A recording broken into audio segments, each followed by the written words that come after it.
in the Spirit Seminar. Ano ba yung isang Kristiyano? Bilang Katoliko, ito na yung idea natin ng isang Kristiyano, yung nagsisimba, nagro-rosary, yung mga ganon. Yun yung concept natin.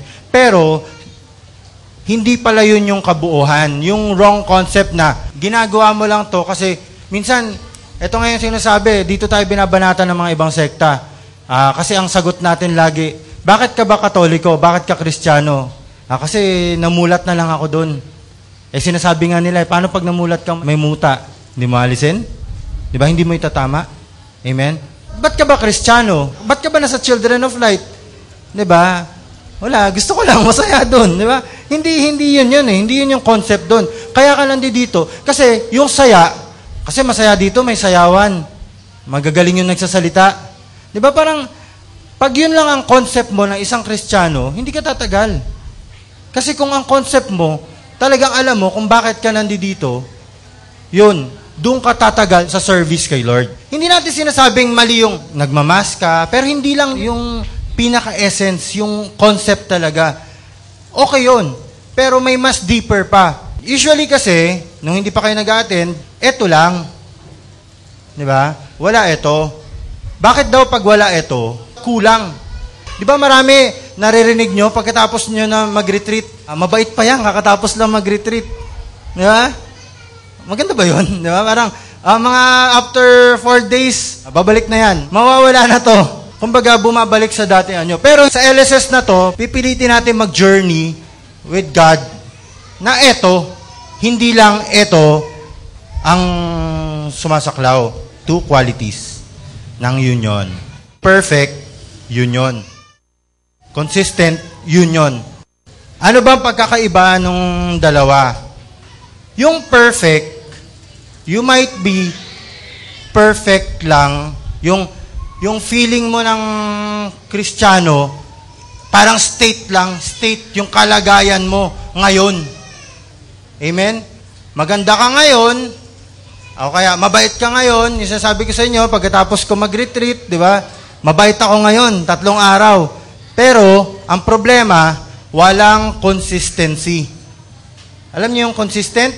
Di ba, si James Yap daw, sinasabi nila, magaling, pero hindi consistent. Basketball player siya. Maraming player na perfect maglaro. Pero, yung consistency sa next game, wala na. Ganon din sa atin, sa pagiging Kristiyano. Perfect tayo ngayon. Kaso, ang pagiging Kristiyano daw, journey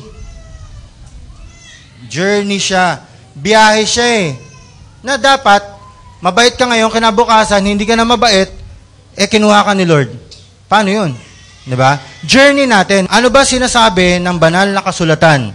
John 3:16. For God so loved the world. Diba? Alam po natin yun?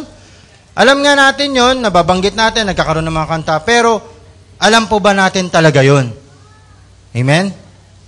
Na binigay niya yung begotten Son. Mag-reflect tayo doon sa John 3:16. Kung gaano kahalaga sa mga mothers dito, gagawin nyo ba yung anak nyo? Gagawin tao para mamatay? Amen? Si Kristo dumating dito para mamatay, para i-save tayo sa sin natin. Diba? Sa John 14:6, sinasabi, way. Yung man's response.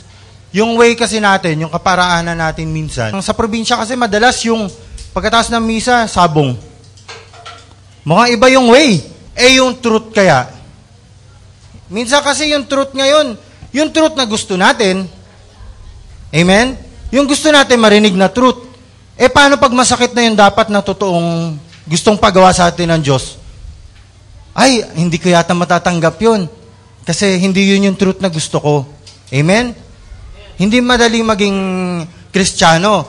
Yung buhay na to, yung buhay, okay rin naman kung light Kaya nga children of light You were once darkness, ngayon nasa light ka na. May buhay ka na kasi may ilaw na sa sarili mo. Yung buhay na yon, marami kasi dito nabubuhay, kagaya nun, kailangan alam natin kung ano yung purpose natin sa buhay. Kasi, kung hindi natin alam yung purpose natin sa buhay, hindi rin natin alam yung concept natin, yun yung buhay na walang kabuhay-buhay. na dapat yung buhay natin may kabuhay-buhay. May Diyos. Sa Revelations 3:20, nandiyan dyan ang Diyos. Nandito si Kristo, kumakatok sa pinto, which is yung puso mo. Yung puso mo, kumatok siya sa inyo nung inimbitahan kayo ng mga nag-imbita sa inyo dito, kumatok. 'Di ba? Pinapasok po natin, kaya na tayo nandito eh. Ibig sabihin, espesyal ka. Ibig sabihin dito, sa Revelations 3:20, napaka-espesyal mo. Pag pinapasok mo ko, at magkakasama tayo. Amen? Kaya yun, magiging man plus Christ. Sa John 1:12, pag tinanggap natin ang pangalan, napaka-powerful ng pangalan ni Kristo. Pag tinanggap daw natin, tayo ay children of God. The Father becomes our Father din. Nagiging Father din natin si God the Father. Alam natin sa salita, pero kilala ba natin talaga kung sino yung Ama natin? Diba? Tsaka pag naging Ama natin siya, dito na may responsibilidad. Pag Ama natin, ang Diyos Ama, dapat din, wala rin makikitang bahid sa atin. Mas malaking responsibilidad yun. Diba? Okay. Yung mother of Jesus becomes our mother. Dito maraming patutsada ang ibang sekta. Kristiyano sila, pero inaalis nila to. Naniniwala sila sa Bible, pero inaalis nila yon. Bakit ka naniniwala kay Mary daw, ganyan. Pero teka muna, yung nagsasalita ba, yung nangungutya, na taga-ibang grupo, taga-ibang sekta, ikaw ba nakalagay yung pangalan mo sa Biblia? Eto si Mary, ang laki ng parte niya. Alam ko yung mga nanay dito. Kayo ba? Di ba? Kahit hindi kayo nanay, alam niyo naman yung feeling ng mga nanay, di ba? Pagka yung anak mo, papabayaan mo ba na, kasi dahilan sa gusto mong mag-obey sa God the Father, papabayaan mo ipako sa krus? Amen? Eh yung makagat nga lang yan ng lamok, takot na takot ka madengge. Eh yung makita mong pinaparusahan, paakyat, ipapako sa krus, kaya mo yon? Tapos, we become members. Member na raw tayo ng Trinity. Kaya ini-explain ko yung ibang sekta para makita nyo yung kalaki, yung bigger picture na napaka punong-puno ang isang katolikong relihiyon. Marami, Father lang daw ang Diyos, tao si Kristo, at isang hangin lang ang Holy Spirit. Pero, pag tayo ay nakilala natin ang pagiging Kristiyano, yung tatlo ang tinatanggap natin. Amen? Marami na ngayon. May nagpapakilala pa nga na siya na raw yung anak ng Diyos. We become brothers and sisters. Sa Children of Light po, pag kapatid ka dito, talagang nagdadamayan. Amen? Kung noon, wala kang pakialam, pag nasa Children of Light ka, iba ang unity na nakita ko sa Children of Light. Maraming mga mas class pa nga Pero pag, kunyari, example na lang, may namatayan na kapatid. Diba? Na kapatid. Isang beses lang may pupunta sa burol ba yun? Isang beses lang may pupunta na marami. Pero dito, talagang merong mga kapatid na nag-i-stay kasi nga gusto pa nilang makasama yung kapatid nila, nakasama nila sa serbisyo nung buhay pa. Amen?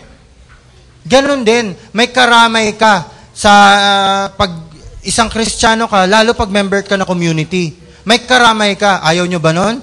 May responsibilidad na tayo dun sa mga kapatid natin.